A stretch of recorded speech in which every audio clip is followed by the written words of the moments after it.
Well, it's past midnight in Australia. It's morning in Hamilton, Canada, and we're with our good friend Paul FROMM. And joining us tonight is a veteran Australian nationalist colleague of Jim Salem's, Mark Ferguson, talking to us from deep inside a Sydney penitentiary, and from inside a dark and dank bunker, we have Dr. Jim Salem. Greetings, Paul. It's good to catch up, and we're two countries in a similar predicament. We both got punished by years of a dickhead prime minister, and our fellow country people have just gone and voted a dickhead back in again. So Trudeau's gone, but you've got a Trudeau Mark II. What's going on in Canada? They're saying Canada's finished. What's happening? Well, you're right. It's even more distressing. You re-elected your left-wing prime minister. Our prime minister. When we last talked, Trudeau was incredibly unpopular. He had been for about 18 months. The Conservative Party, which is not the best, but they would certainly be an alternative, we're up by about between 25 and 30 points. And a polling company that not only takes the national reading, but riding by riding, it's 334.ca. That's the 334 ridings. They reckon that if an election were called back there in January, Trudeau and the Liberals would probably be reduced to maybe 6 or 7 seats. They'd lose party status in Parliament, and they'd be just massively defeated. It would be the greatest landslide since Conservative John Diefenbaker's landslide of 1958. Okay, well, what we call the Laurentian elite. The Laurentians are a huge set of, it's a rock formation, but it involves the people, the power base in Montreal, Toronto, and Ottawa. So these people and others, but they were not going to go quietly, because they would be replaced, and much of the mischief they've caused over the past 10 years would be reversed by a massive Conservative majority. And so in a panic, what they did is, I'm leaving out a few details along the way, but they forced Trudeau to resign. His own usually very, very cowardly and submissive members of Parliament, who'd been licking his boots for 10 years, basically revolted. And so he resigned, and he prorogued Parliament, which was good, because one of the most frightening censorship bills I've ever seen died on the order paper. That was all good. Things were fine, and or things seemed to be improving. And then they had the leadership race, and Mark Carney, who's an international banker, he is a fanatic about climate change. He's written a book 5 years ago. Interestingly, just about the same time, I think it was Klaus Schwab wrote The Great Reset. His book is called Value, parenthesis S. So I don't know if it's values, anyway, values. And he shows us the impoverished, miserable future that we must have in order to stop global warming, which is an existential threat to the planet. We're going to absolutely go up in smoke. if we don't stop global warming. And so what we have to do, we've got to reduce the heat in the winter in our homes, reduce the air conditioning if you're wealthy enough to even have one in the summer, much less travel. There's going to have to be restrictions on cars, and some of it's a little vague, but much less travel. International travel very, very limited, of course, except for the elite. And we're going to have to change our eating habits. So we're going to have to get rid of beef, and probably have to welcome a diet of crickets. and I come to bring you poverty. It's extraordinary. The book's readily available. The gift of poverty. This bloke, if I'm not mistaken, Paul, wasn't he also the head of a central bank in Europe as well? And he's simply in England. His credentials are: he was the head of the Bank of Canada during the economic meltdown in 2008 and 2009. I'm not sure he did all that much. Then he went over to Britain, and he's head of the Bank of England for a while. And he's a bit of an opponent of Brexit. And at the Bank of England, one of his big activities was bringing in diversity, equity, and inclusion. I don't know what this has to do with counting pounds or whatever, but so he's an absolute fanatic. And then he was seconded by the UN after a COP, I think it was in Glasgow, and he headed up a group that wanted to get banks and lending institutions not to lend anymore to the fossil fuel industry. It was just evil. And he collected the memberships from a number of banks around the world, including the 5 major Canadian banks: the Bank of Nova Scotia, the Toronto Dominion Bank, the Royal Bank, the Bank of Montreal, and the CIBC. That outfit has fallen apart. Times have moved on. There isn't the keenness anymore on ruining the fossil fuel industry. Times have changed, but anyway, that was that's the sort of person he was, and he's very intelligent. So I said, what we've got is Trudeau with brains. He's a cunning operative. Don't underestimate it, or we all did. So he was backed with huge money, and he swept the Liberal leadership and became prime minister. Now let me interrupt there. Now, as I understand it, he was parachuted in. Yes. Yeah. He wasn't a politician until whenever it was, and he was parachuted in. Yeah. He did not get elected until the general election on April 28th. Yeah, you're right. He was not a politician.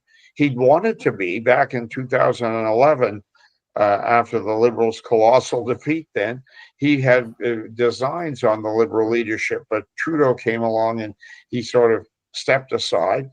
But he's remained for the last 5 years a very important advisor behind the scenes to Trudeau. So what the Laurentian elite pulled off with him is we've got a new man. Forget about Trudeau; he's in the past. It's now Mark Carney. Now, this is the genius of the elite. How do they resurrect this very unpopular party and hang on to power? Well, they used what they did during COVID. They saw how fear works. People here, and I'm sure in Australia, and I think maybe even some ways worse in Australia, during COVID, were scared absolutely witless. You know, I said witless, not something else. They complied. I mean, we had our civil liberties stripped away. You know, we're in many cases confined to your home, or your job was lost. Whole industries were shut down for months. Your travel times was restricted. You were compelled to wear a mask. You're compelled to get the vax, and so on.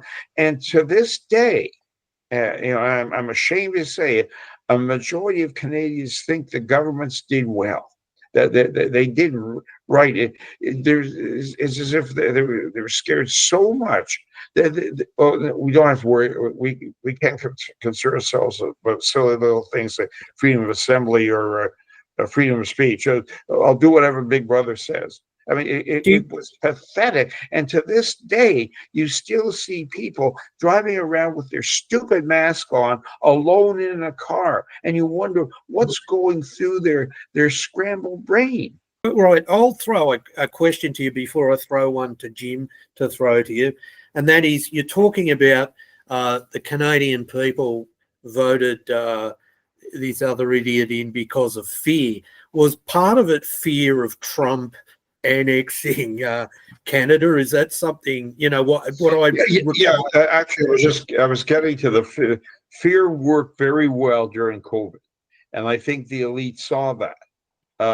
You know, we'll leave aside whether COVID really existed or not, but okay, but fear worked wonders in getting people to do things they wouldn't otherwise do. I mean, your ancient grandfather is dying in the old folks' home, and you're not allowed to visit. You know, for fear the COVID will get in. Well, they're already dying. What does it anyway?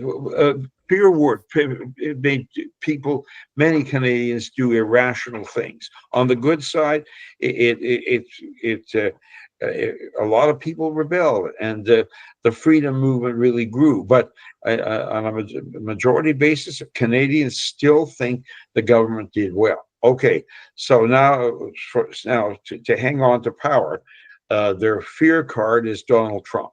Donald Trump kept making these ridiculous statements about Canada being the 50th. Everything would be better if Canada was the 51st state.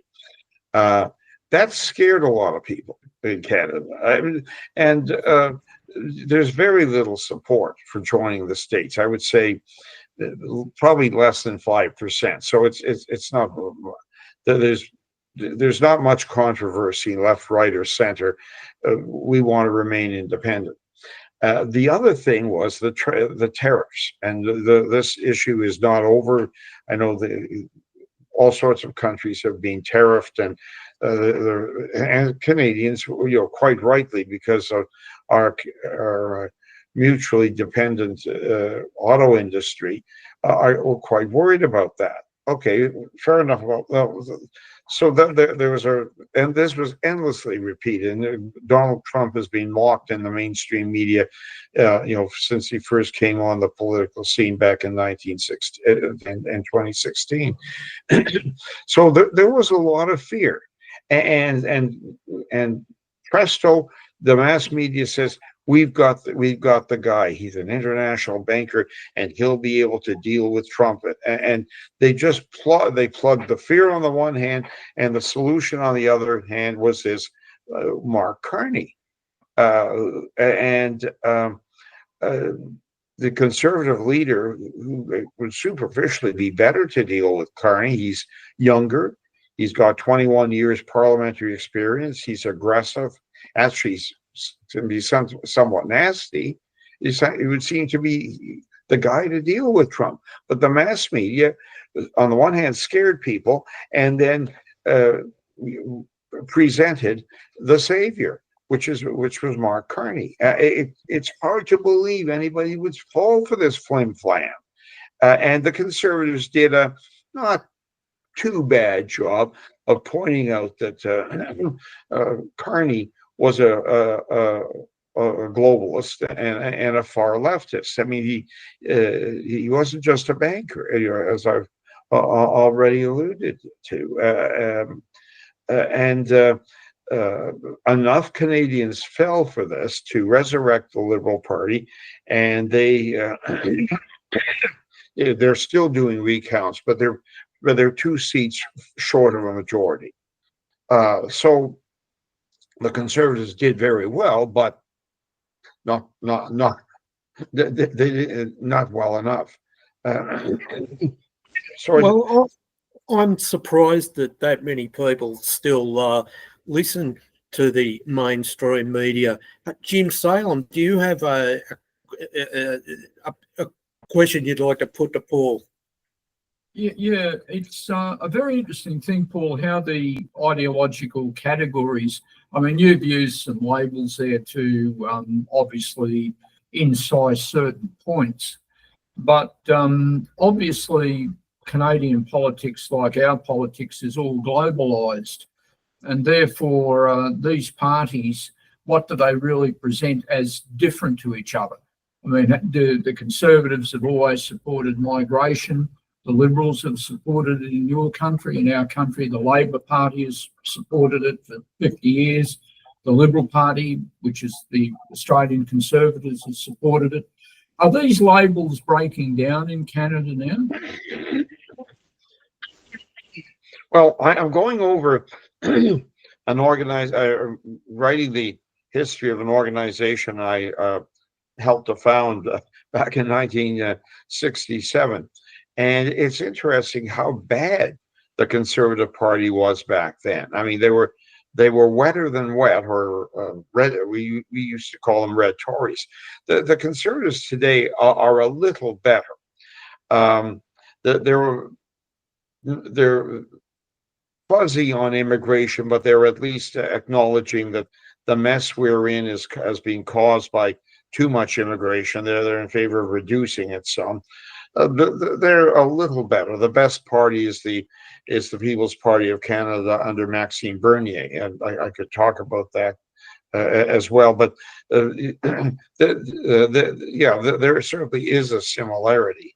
It's a conservative government would definitely have been less of a threat to freedom of speech, would probably reduce immigration somewhat, and would not be pushing DEI, diversity, equity, and inclusion, the way the present government has. The present government is absolutely bouncing off the wall, crazy in its catering to minorities and to its just drumbeat assault on the European founding settler people. Their Heritage Canada regularly denounces our founding settler people, the colonists who came from Britain, from the British Isles, France, and Europe.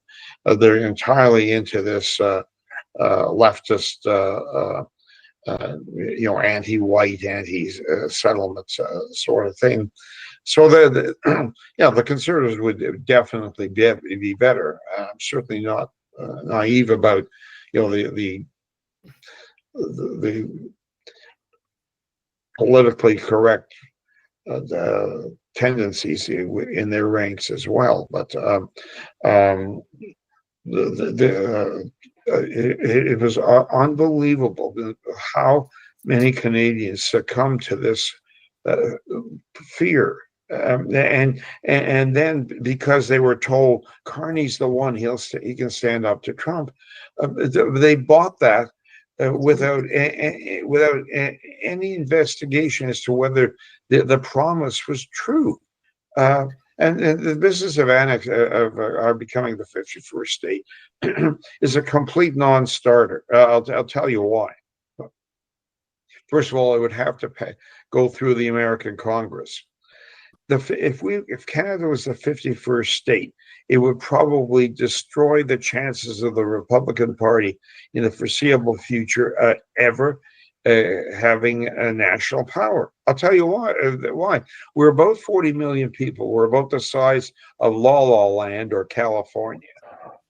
They have, I think, 55 votes in the Electoral College. They're the biggest single bloc.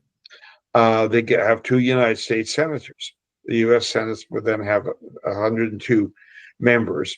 It's with great difficulty that the Republicans now actually have got control of the Senate. Canada generally votes Liberal, maybe 2 out of every 3 elections. That would be Democratic. That means almost certainly our 2 senators would be Democratic.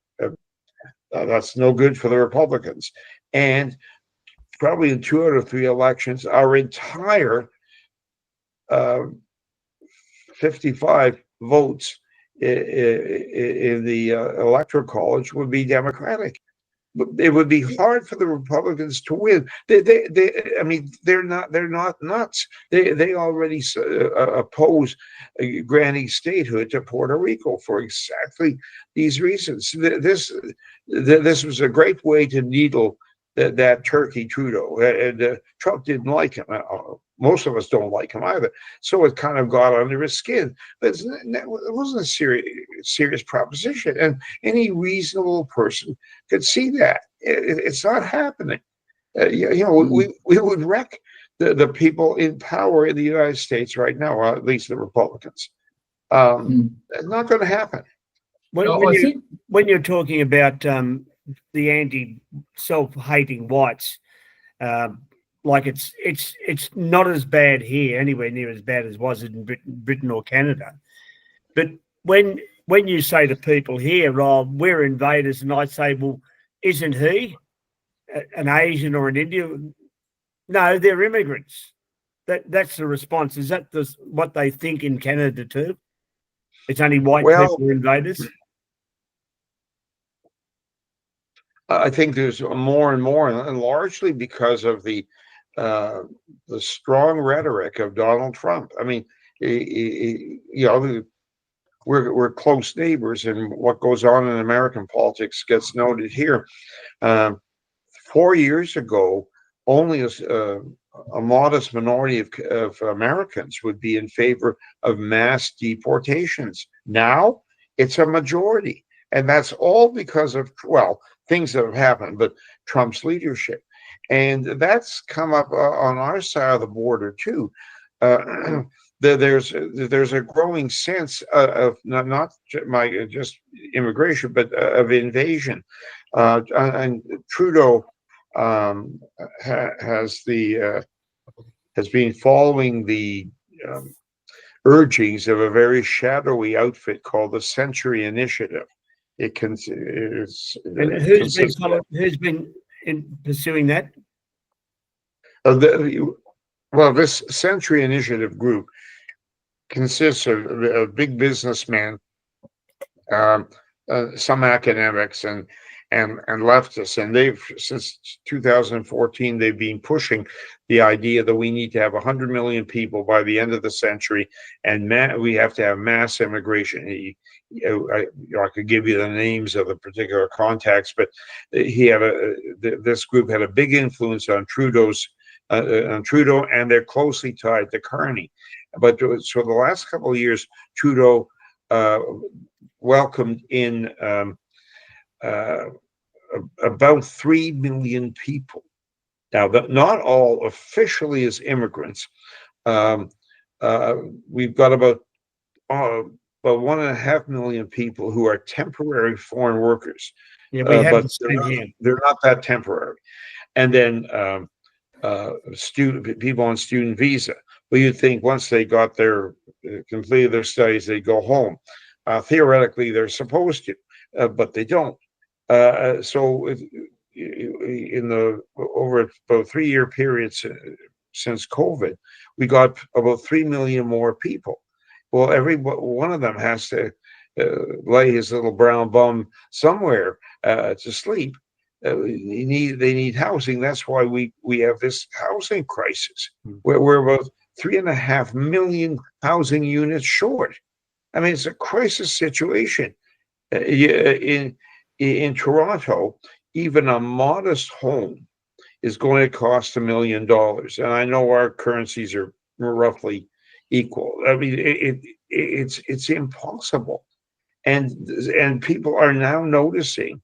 Yeah, I see all these people from India, even what I would call normies, are talking like that about an invasion. I've ended up driving halfway across the country from Kelowna, British Columbia, to where I live in Ontario during October, and it was unbelievable the number of East Indians, even in rural areas.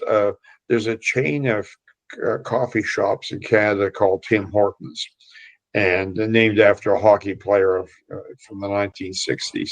And it's very, very successful. Every town has a couple of these. It's coffee shop, donut shop, etc. So I went to, by my count, 15 from Kelowna to when I got home a week later. Of those, only 2 were manned by white people. Well, one might have been manned by Native Indians, but all the rest, even in rural Saskatchewan or up in northern Ontario in a little place called Wawa, there's these East Indians, and people are beginning to talk about an invasion. That was a term. Let me tell you about Victoria. Victoria, the Victorian government openly says they want to be the biggest state, and Melbourne will be the biggest city. And Jacinta, what's her name? Jacinta Allen is the premier, and she went to India in August, and part of the trade deal was to bring Indians in, and she said, we want to have Indians living in regional Victoria. It's recolonisation, same thing, Paul. Yeah, well, maybe in Victoria it makes sense because the climate is somewhat warmer, but I don't understand how the Indian can suddenly change his acclimatization from the heat of India to the freezing bloody cold of Canada. But don't worry about the weather. I'm telling you categorically. And I tell you, just another point before I throw it over to Jim, is that we've established a concurrency in both Canada and Australia, despite all the warnings, despite the great desire to fight back. We voted in the very thing we didn't want again, and the incongruity of that is rooted in a deep cognitive dissonance, a very but again, I have to say to anybody in Australia that says well, I say to them, if they're disappointed at the outcome, well, did you want the Liberals to win? Now, Jim. No, well, you wouldn't. The thing that you mentioned before, Paul, about a major condominium of politicians and large business people pushing a project like the Century Project, these things seem to operate in most European countries. There's something very, very similar. Australia has several. Some of them focus on very fast trains that will unite the country. Some of them are based on merging some of the great city conglomerations into one and creating so-called smart cities. These things seem to operate universally. And yet, I think in our country, and I'll ask you this question about Canada, it seems to be becoming a society where there are some people who are slotted for success and some people who are slotted for marginalisation. In other words, it becomes a two-tracked society. And would it be right in saying, obviously, you've talked about the replacement of the settler people, French and British origin people in particular, and then other European migrants in general. I think we've spoken before about the native Canadians. Surely they're to be marginalised too, that there can't possibly be a situation, I know Mark has talked about this many times, there can't possibly be a situation where these people seriously believe that these immigrants are going to help them. Would that be right? Well, Trudeau has made one of his major goals to bring about what's called reconciliation with the Native people. So their grievances were endlessly magnified. We have heard for years, actually it's over a decade now, about the missing and murdered Indian women and girls. This is a national crisis. And well, we were told the Trudeau, one of his first acts when he took over in 2015 was to strike a commission that was going to that had hearings and so on. And it was a complete botch. They fought among themselves and so on. But out of all that came a long list of demands for more money, recognition that the education system that was used, the residential schools, which was used up until maybe the early 90s, was a horrible racist act of genocide. The Prime Minister even pleaded guilty to genocide. You think, well, okay, you pleaded guilty to genocide, you may as well let them put on the cuffs and you go to trial. But it's a fantasy world. The Native Indian leadership is adept at guilt mongering and grant collecting. I don't think that they've got the intelligence to see that with the change in population, when we become a majority non-white population, whether the majority major force is Chinese or Muslim, they're not going to put up with the Native Indian demands. This land is ours from time immemorial. Bollocks. That's exactly the way it is here, Paul. And special privileges and all. The Chinese are not going to put up with that. Look the way they treat the Tibetans and the Uyghurs. I don't see any sufficiently intelligent Indian leadership. There was one years ago in Saskatchewan, Chief David Ahenekue, who was he started the Assembly of First Nations. In the end, he got charged under the hate law because he made some unkind comments about Jews. I'll just give you a situation here in Australia. We had the voice to give, the Indigenous people a say in the Parliament, and in the 15 electorates where non-whites are majorities, they were overwhelmingly defeated. It was 60-40. So, and the seat where the Minister for Indigenous Affairs, I've forgotten the name, I think 55% of the seat are Chinese, and she lost 62 to 38 for the voice.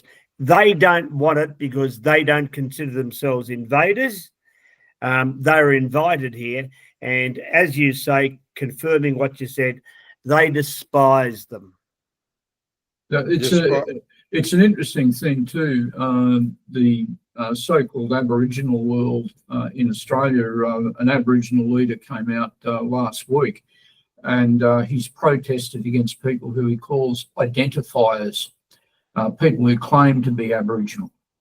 And I know that there are different laws in Canada to they have in Australia, but there are ridiculous rules that establish some people as Aboriginal and some people as not. And it's a strange thing. Being Aboriginal is almost like a shirt. You can put it on and take it off, depending on circumstances. And to me, I mean, and this is the odd thing about it, when we had the voice referendum here to constitutionalise virtually a sorry clause, almost you'd say, a lot of people started to realise that who was speaking on behalf of the Aboriginal Australian, and it has to be a matter defined, unfortunately, by race. In other words, it has to be a person who's, in my view, and you would obviously be the same, clearly an Aboriginal person. not someone who is really 95% European who says that he's actually has some Aboriginal ancestry and claims to be Aboriginal. And can I just join you here, Jim? And I'll back out and let you finish, because the majority of those that sit on the councils, I broadly call them that, are half-caste. Well, they're not even that. And this is what this man was saying.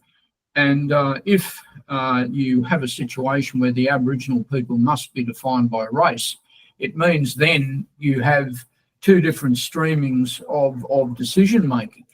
And it seems to me that one way or another, the Aboriginal people, and I use that with a small a, for Canada, for Australia, for the USA, for the Argentina, wherever it happens to be, are people slated for destruction in the world of globalism. And in fact, I agree with some of those French and other commentators who say that the attack on race is made upon anyone who has it. In other words, peoples who do believe in ethnicity or people status, the Japanese people, the Chinese people, the Korean people, and hitherto in the past at least white people, but groups that have to be defined by race, Maori in New Zealand, Aboriginal in Australia, Native Indians in Canada, they're forced to be defined by race. But the system says there's no such thing as race. Yeah. Consequently, globalism says you must be slated for destruction. Do you think in Canada there's ever a possibility of a Native Indian resistance to this, or do you think that the political will and the political intelligence, as you've hinted, is not there? Well, at the present time, among the Native Indian leadership, I don't see that.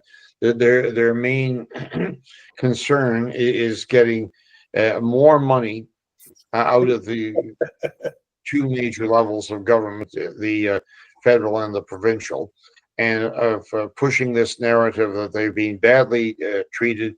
They're the objects of genocide and so on. Even though their numbers are I think in the 19th century there were about 150,000 natives in all of Canada. There's now about 1.5 million. They're not being genocided, but they're pushing the guilt argument, or it's a control mechanism. Fits in with leftist ideology that hates white people, and of course gets the natives a lot of money. I don't. There may be individual leaders who can see beyond this. I don't know, but what you hear publicly is not very encouraging. The demography is changing, and a new third world majority is going to have no time for native rights. There's virtually no place around the world that's third world that cherishes Aboriginal or Indigenous people's rights, and they've stood in the way of a lot of economic developments, pipelines and certain other things. I cannot imagine a Chinese majority saying, oh well, okay, we'll let them make court challenges and demand special committees and so on, and hold up economic development. No, they're out of here. In fact, there's a very interesting admission on a different topic, but I've for years said demography is destiny. When you change the population, politics will change and the country will change. Well, we've had this delightful problem. The Zionists are going crazy because there's a very militant pro-Palestinian pro-Gaza faction in Canada, most of them immigrants from Arab countries, but some whites as well. And so the Liberal government, both under Trudeau and now under Carney, have kind of danced all over the place. That they recognize Israel's right to defend itself, whatever that means, but also they've pushed quite hard about the devastation that's going on in Gaza. So the Jewish lobby is not happy with the Liberal government at all. Apparently, our former foreign minister, she's now got a different role in Carney's cabinet, but she was foreign minister, Mélanie Joly. She represents the Montreal riding of Hunsik-Kotzebue. And she said to a reporter who was questioning her about her not being sufficiently pro-Israel, and she said, "Have you seen the demographics of my riding?" Her riding is, according to the 2023 census, her riding is about 10.8% people Arabic speaking, 0 Hebrew, and so she's roughly in everyday parlance she has to keep the Muslim minority sweet. She doesn't have to worry about any Jews in her ride, or it's negligible. But she's got a Muslim minority that could go to another party in an election, and they're fairly cohesive, unlike whites. I mean, that's one of our problems. Very few whites vote in the interest of us as a people, and it gave me a bit of a laugh because the Zionist lobby was largely responsible for the agitation to move away from the pro-immigration, pro-white, pro-European immigration policy that had been ours from Confederation through now roughly 1965. They were same in the United States. Well, okay, you've got the diversity, and most of the newcomers don't like you. The ones from the I wanted to make a point, so it's on the channel, that I have absolutely no doubt whatsoever that Hamas attacked southern Israel and it inflicted upon it what it did, knowing full well that Israel would respond with retribution, and that's precisely what they did to win the public relations war, and they've done it. They've achieved it. They've achieved their goal, and they sacrificed their own people. That's something that I believe. I don't know what any of you think. But so did Israel, and Israel knew ahead of time about the attack.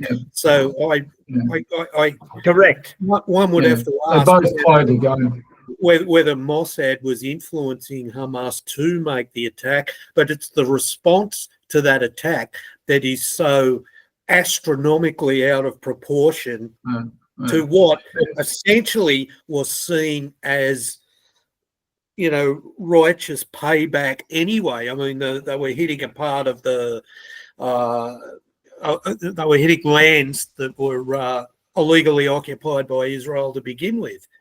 Or Israel just keeps taking land, An interesting point that was raised, Paul's raised it when he was talking about these whites and others who are now talking about, Palestine and so on. And it obviously upsets the Zionists, no doubt. But there's an ideology that started to appear. It's been around for a while, but it's become much, much stronger, is that it's this so-called colonial settler ideology thing. And it's a liberal, an ultra-liberal and almost Trotskyite type ideology. And it's not like the Palestinian cause of old. Like, I've met fair dinkum Palestinian nationalists of the old school. And these people, it's an anti-racism ideology. And it's the same with the Indigenous question, right? There's an old joke. Aborigines are not blacks in our country. The Aborigines are the Aboriginal people. But this new ideology is a skin colour ideology, and they even write the word black, B-I-K. And it's an anti-racism ideology. Anti-racism does not serve the so-called Indigenous people. Ditto with this thing about Palestine. It's constructed in the same way. The Arabs of Palestine are not Indigenous. They are the Arab people who lived in Palestine. That's who they are. They're Arabs. They have an Arab identity, Muslim or Christian or whatever, but they've been reduced to Indigenes. This is a strange ideology. Where it's going, I couldn't exactly say. I know it certainly exists in all the countries. But you find that some Aboriginal, so-called Aboriginal leaders here have been co-opted into this so-called Palestine movement. But this Palestine movement is not run by what the PLO used to be. It's run by new groups. And it's bizarre too, because you've got Islamists in there mixed up with human rights advocates, mixed up with ultra-liberals and mixed up with Indigenes. So it's like a bizarre movement. It's like a Franken-Ideology. Yeah, actually, that's a good phrase. It is. It's a Franken-Ideology. And I can't see, but I do understand why the Zionists don't like it, because obviously it can lead to some result that's not a Zionist result. But these people are not true advocates for Palestine. There's something else.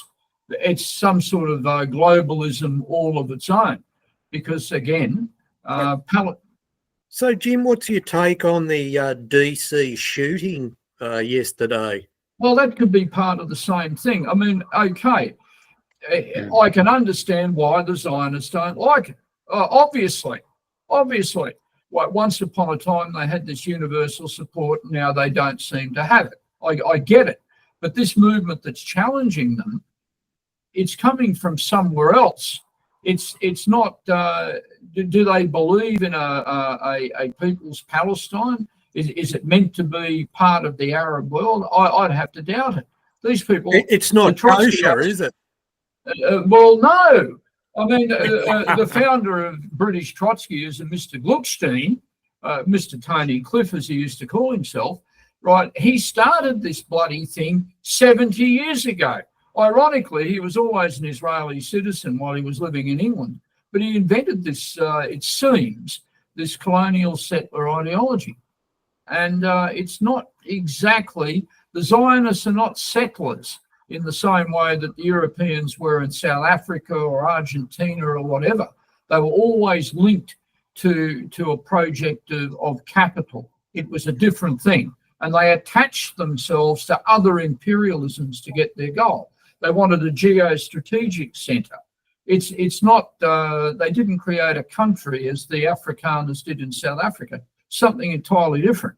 So I'd have to wonder, and I admit quite freely, Paul, you know, you and I, well, you've been in the business longer than I have, but I must admit, I have some trouble getting my head around this new ideology. And I'm looking at the actors, I'm looking at all these players and groups that have come on the scene, and I still can't quite get what the goal is. And I'm not 100% sure, and I freely admit it. Yeah, one thing I want to say, Paul, is I met John Raspail when I was traversing with the Front National back in about 2005 or 2006. And he was the one who said that globalization wants to instill like a broad Raj and control society on the Raj. What are your thoughts on that? I'm sorry, I didn't catch all that. Raspail said globalism wants to... Yeah, well, you know John Raspail, who wrote The Saints. And I met him at a university thing, we're having a thing, and he said that globalism, this is 20 odd years ago, said that they want to establish it where it's run like the British ran India, like a Raj, divide and rule. Have you thought about that? Not quite in that way, no. I too have some serious questions about what's going on in the Middle East. The Palestinian leadership, at least of groups in Canada, are extremely left wing and have been indoctrinated with this this belief that Israel is just a Western colonial project. I don't think that's the way it started, and that's the way it was. I've known people in nationalist circles, like the late Ernst Sundel, who for years tried to work with Palestinians in Canada, and basically got nowhere. There was a big rally in Vancouver back in the fall, and white people, one of the white leaders of one of the pro-Palestinian groups, was jumping up and down and burning a Canadian flag and starting up a chant, death to Israel, death to America, death to Canada. And she herself is an immigrant, actually. And you wonder what's going through their heads. Why would you come to Canada, a nation you apparently want to die? It doesn't make any sense. There's on both sides. It seems to me to be a madness here. Even if I know there's a lot of theories about what actually went on October the 7th. Let's just take what appears on the surface. Hamas was extremely organized, caught the Israelis napping, and went in and kind of a revenge killing. Okay, I can see the argument Israel has a right to defend itself. Well, they didn't do a very good job that day, did they? Okay, so they have a right to go into Gaza and pick some rear end, and so say they go in and kill 2,400 people, they lost 1,200, and then come back and say we've taught you a lesson. But that's not what's happened. It appears that the end goal is basically the ethnic cleansing of that land of Gaza. There have been various schemes that Donald Trump's, I think, pie in the sky idea.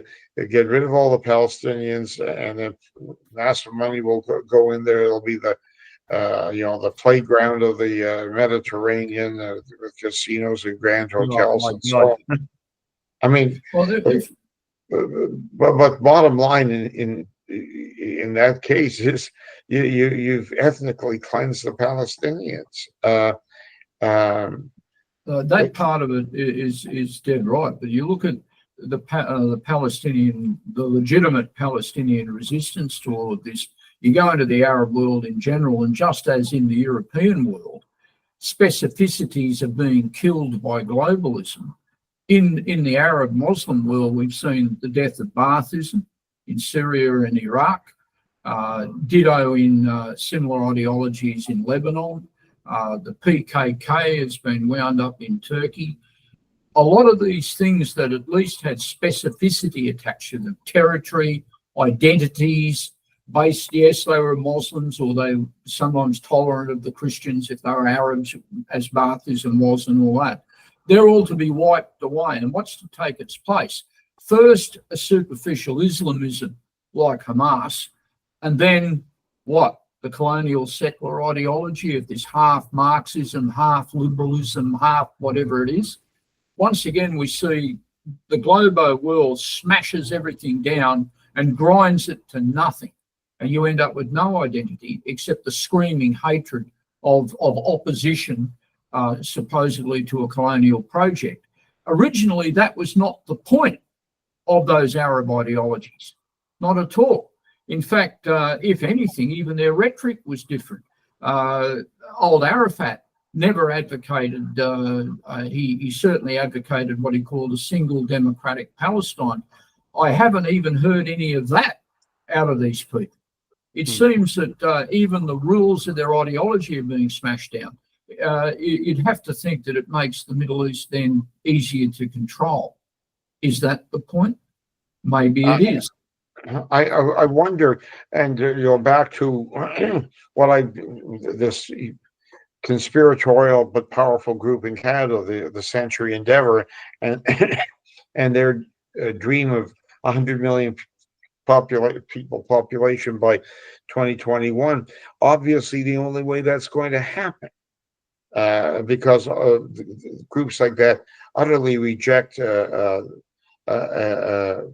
organic growth, encouraging people to have more children and so on. The family policy of the Liberal Party is abortion on demand. That's the family policy. But so obviously the growth is going to come from mass third world immigration, and that with the result or goal, probably both, of replacing us, the European founding. Oh yeah, we get replaced. Yeah. So that's right. in their worldview, we're all just economic units. A body is a body is a body. It doesn't matter whether the new Canadian comes from India or Gabon or whatever. You're just an economic unit to build up the I suppose the idea is that they'll be easier to control. I know that's said and probably is true. It's very Talmudic, isn't it? Because they get to cleanse Palestine. All those refugees end up in white Western countries where their religion and culture conflicts with ours. It creates a demographic winter. We go to loggerheads. It's straight out of the damn Talmud, mate, Yeah, it has a bizarre element to it.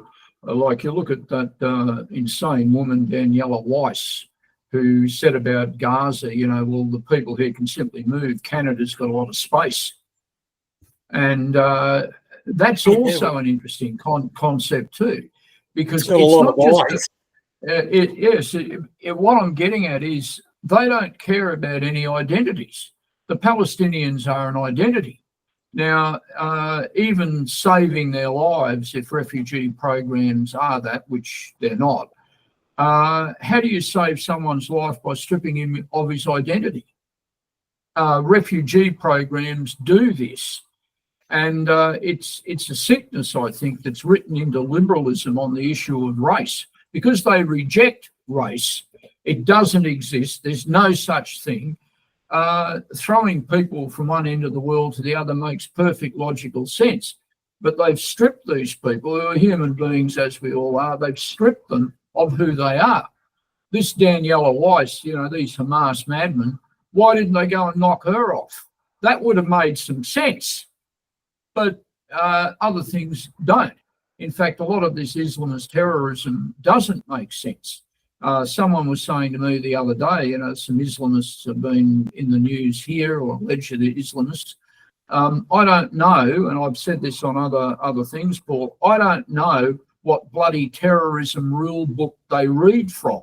It must be one that's written up in Langley, West Virginia, because they seem to do things. They seem to do the most insane things. And I mean, well, for argument's sake, you get a knife and you go and stab a few people on London Bridge. How smart's that? It's lone wolfism. You got that on the right wing scene too. But you think, how did you work this out?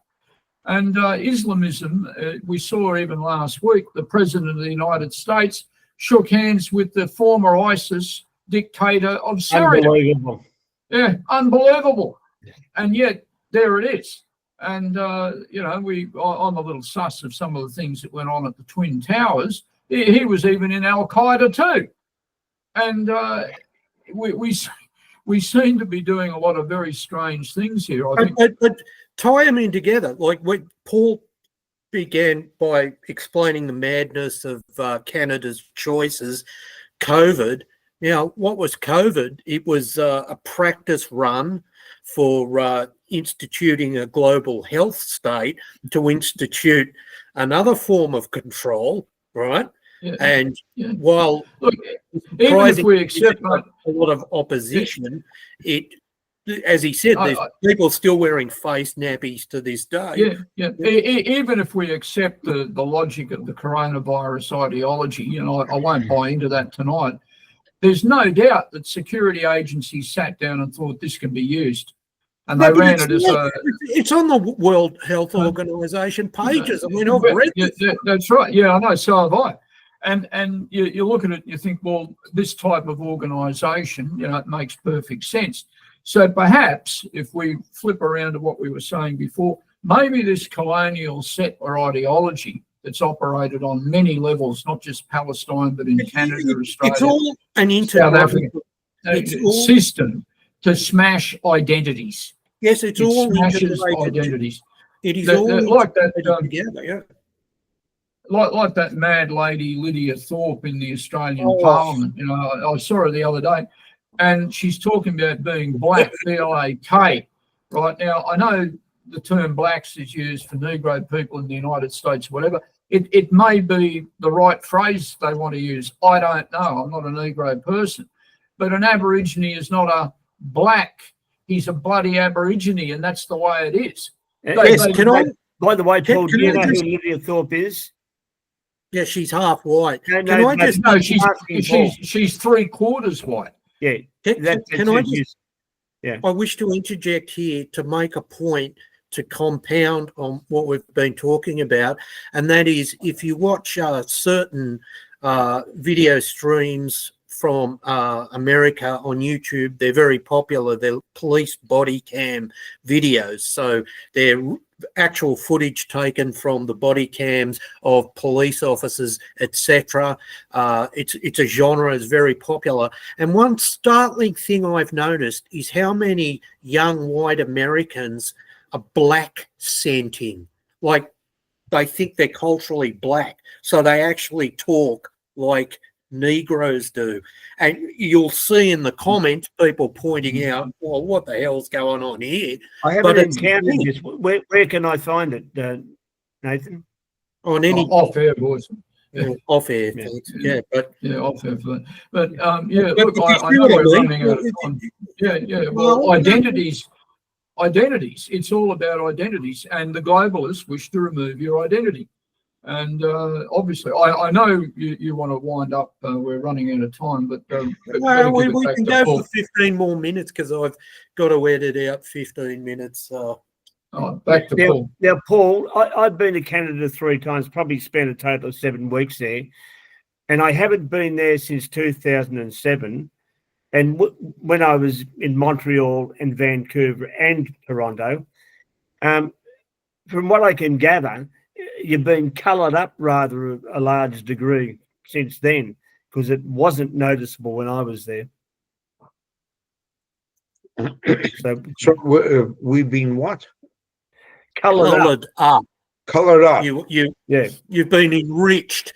Diversity. Because when I was there weren't large numbers of it. There was Indians. It was bad when you were there, but Vancouver is now a majority non-white city. Yes, there's a lot of Chinese. I know when you go down to Grand, the non-whites being Chinese and East Indian.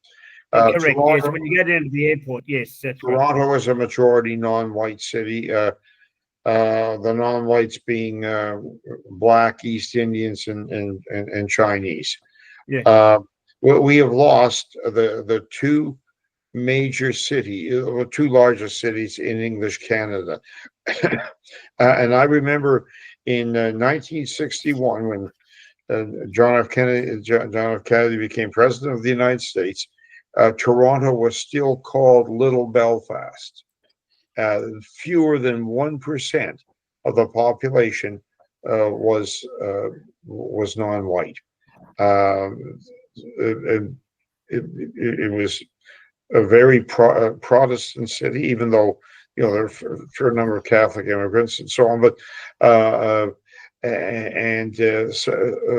so within 65 years, they've been replaced. Nobody would call Toronto Little Belfast anymore. And this is, this is diabolically by plan. It didn't just happen. This has been engineered. And one of the writing tasks I like our group to devote itself to is to analyze how the pressure is brought to bear. Why are these changes? Some good-hearted observers might say, well, they didn't really mean to do this. It just kind of happened, and they're not denying that there might be some pro-immigration people that are naive, but this was never demanded. People, not then, not now, are saying we need more immigration. I have a standard line when somebody's complaining about the endless traffic gridlock, in the area I live in, which is called the GTA, Greater Toronto Area, not just the city of Toronto, but the cities around the western part of Lake Ontario. They're like, oh, 2 hours to get home, and I'll say, we need more immigration, and it kind of drives the point home. I mean, yeah, right. There'll be even more cars. But it's the general panacea. It's the cure for the common cold. It'll cure it. Fixes everything. Inflation. It's the ultimate snake oil. It's Manchester economics, supply and demand. You demand more roads, and they conjure up. Paul, I just want to say this because it's in today's Daily Mail. Canadian province plans to secede from its Liberal-leading neighbours. A Conservative Canadian province plans to secede from its Liberal-leaning neighbours, and some residents are even open to becoming the 51st American state. Alberta, a western province known for its oil and gas reserves, has just about had it with the overwhelmingly Liberal country, especially since new Prime Minister Mark Carney took office. Blah, blah, blah. Well, it's very interesting. I was just in Alberta this past weekend, and many in Eastern Canada don't understand the depth of the anger, despair, and openness to the idea of secession. Probably not to join the United States, but an independent country. There's been a secessionist movement in Western Canada going back to the 1980s, and it was led by one of the great free speech warriors, my friend Doug Christie, and he was looking for the 4 Western provinces and 2 territories to secede as an independent country. When Trudeau the First instituted the national energy policy, which almost destroyed the oil industry in Alberta in the early 80s, there was a lot of support for that. But when the Conservatives got in and they moderated the attack on the oil industry, and a lot of Westerners just forgot about it. But now you've got 10 years of the Trudeau regime attacking the oil industry, to fight global warming. Now you've got an even more fanatical person in the person of Mark Carney, and the prospect of 2 or 4 more years of this has it caused a lot of despair. A lot of people in Alberta said, well, we'll put everything behind the Conservative Party, and they did very well. It wasn't really a loss. It's just that the Socialist Party, the NDP, collapsed, and many of their votes went to the Liberals, and so the Liberals are slightly ahead. But what does NDP stand for, Paul? Sorry? What was the acronym you said? What does it stand for? You gave the acronym NDP or something. Oh, the New Democratic Party. They're the Socialist Party. So the feeling in Alberta is we can't win through the political process. they're going to take our wealth or limit it, you know, and there's one of the things that's coming to Canada in the last 50 years is transfers, economic transfers. So rich provinces are taxed extra to transfer money to poor provinces with the idea that there'll be more or less the same standards of health across the country. Well, Alberta is the major contributor, and it's seeing itself being looted. And it feels it has no voice, and so there's quite a strong separatist sentiment now, and that might be a cause for Carney to go more gently on some of his plans. But separatism is a real possibility. Now, and you know it's serious because the mainstream press keeps mocking it and saying, "Oh, it's not possible. How would Alberta get its oil to international markets? It would be landlocked." Well, that's easy. The Americans would be more than happy to let them to build a pipeline to the ports on the West Coast, Seattle or other places. And protected, sorry? And protected, yeah. And or up through Alaska. But there's a real feeling of that this whole thing is not working, and another political party isn't going to make it work. So maybe we should get out. And that's quite an important number of steps of intellectual steps to take. We've never had a separation in Canada. We came close with Quebec a couple of times, but people are angry. Well, let's just go to last comments or questions from people. And Paul, right at the end, you're giving a talk on the 25th. I'll just let you plug that. I'll make sure that it's up online before then. You emailed me the details. Jim. Yeah, look, I think that it's very important at this time, Paul, for there to be better communications from countries to countries on these issues. Now, for argument's sake, to make the point, I'm sending some information to you. And I think it's important that Canadians are aware of certain things that are going on in Australia. I know I receive bulletins from you, which I show to many people and so on and so forth. But I think we'll have to work out a better system for this type of communication. And that's my comment for tonight. Yeah, I'm constantly amazed how little I know.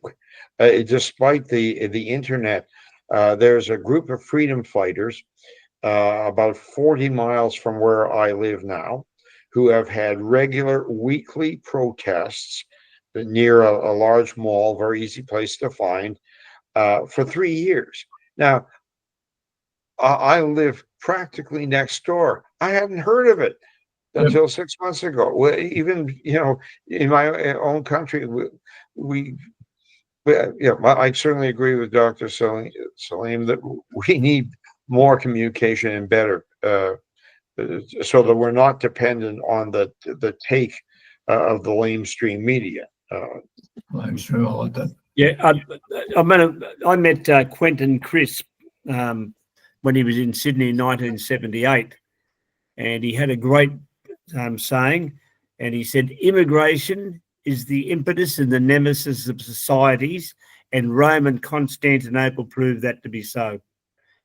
And that was a great saying. So Paul, would you like to announce your Canada First Immigration Reform Committee speech on the influential Sinister Century initiative lobbying to replace Canada's founding settler people with a population of 100 million by 2100? 2100. Yes. It's a private venue, so anybody who would like to get an invitation, just email me. I have a really simple email. It's paul@paulfromm.com. PAUL@PAULFROMM.com. It's this Sunday at 3:00. So if you'd like to hear about this conspiratorial group, that's what they're doing, and they want our replacement. And what's your email address? paul@paulfromm.com. Yeah, Yes. paul@paulfromm.com with 2 M's. And obviously you'll have to be in Hamilton at 3:00. But if you can't make it, Paul's promising a DVD of the event for $10 Canadian, which is good value. But well, gentlemen, we've it's like 1:31 a.m. in the morning here. Well, yeah. Well, All right, so it's good to meet you again, Paul. But it's unfortunate you don't remember, because we had a great time. We had a great day. Well, come back and I'll show you the city, and you'll weep. Paul, that's good. You're a busy man. You're a busy man. One day I get to Vancouver, because Jim and Nathan don't know. When you come up from the airport, you come up like from Granville, you go across the bridge. It is just, when I was there, it was a Chinese colony, but I didn't see many around. There's a Chinatown in Vancouver, but there's a Chinatown everywhere. So it's worse than that. They're not in one place now.